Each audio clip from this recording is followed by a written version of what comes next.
राजस्थान के सूर्यगढ़ किले में दिवाली का बड़ा उत्सव मनाया जा रहा था। पूरा महल दीपों से जगमगा रहा था। महाराज विक्रम सिंह अपनी प्रजा के बीच बैठकर उत्सव का आनंद ले रहे थे और रानी राजकुमार अर्जुन और विक्रांत को कहानियां सुना रही थीं। अर्जुन 10 वर्ष का था, साहसी और बुद्धिमान। विक्रांत उससे छोटा था मगर उतना ही जिज्ञासु। उत्सव की रात दोनों भाइयों ने महल के बगीचे में खेलने का सोचा, लेकिन नियति को कुछ और ही मंजूर था। अर्जुन अकेले ही महल की दीवार से बाहर निकल आया। उसे पास के जंगल की ओर से बांसुरी की मधुर धुन सुनाई दी। चांदनी रात में घने वृक्षों के बीच उसे एक सुंदर युवती दिखी। उसके लंबे काले बाल, चमकती आंखें और मोहक मुस्कान किसी अप्सरा जैसी लग रही थी। राजकुमार अर्जुन, युवती की आवाज में जादू था। तुम्हें मेरा नाम कैसे पता? अर्जुन ने चौंक कर पूछा। मैं तुम्हारी प्रतीक्षा कर रही थी। इस जंगल में एक रहस्य छिपा है जो सिर्फ तुम्हें ही जानना चाहिए। आओ, मैं तुम्हें दिखाऊं। युवती ने हाथ बढ़ाया। अर्जुन को अजीब सा एहसास हुआ, लेकिन उसकी जिज्ञासा ने डर को दबा दिया। वह उसके पीछे पीछे जंगल में चला गया। कुछ देर चलने के बाद वे एक विशाल वृक्ष के पास पहुंचे। वृक्ष के नीचे एक पत्थर की वेदी बनी थी जिस पर कुछ अजीब से निशान थे।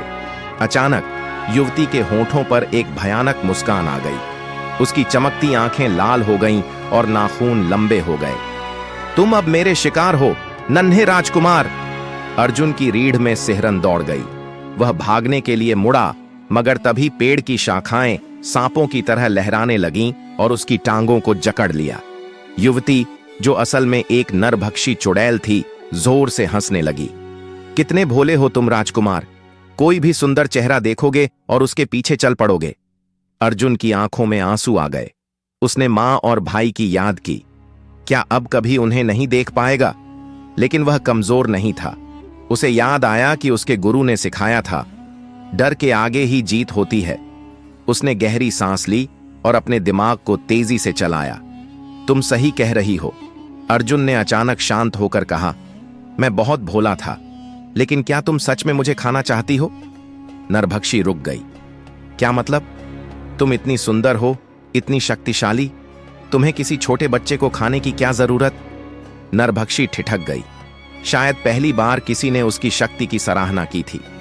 अर्जुन ने उसकी आंखों में देखा और कहा, अगर तुम मुझे जाने दो तो मैं तुम्हें एक बड़ा रहस्य बताऊंगा। कैसा रहस्य? मेरे पिता के पास एक ऐसा ताबीज है जिससे कोई भी अमर हो सकता है। अगर तुम उसे हासिल कर सको तो तुम्हें कभी किसी का मांस खाने की जरूरत नहीं पड़ेगी। नरभक्षी के मन में लालच आ गया।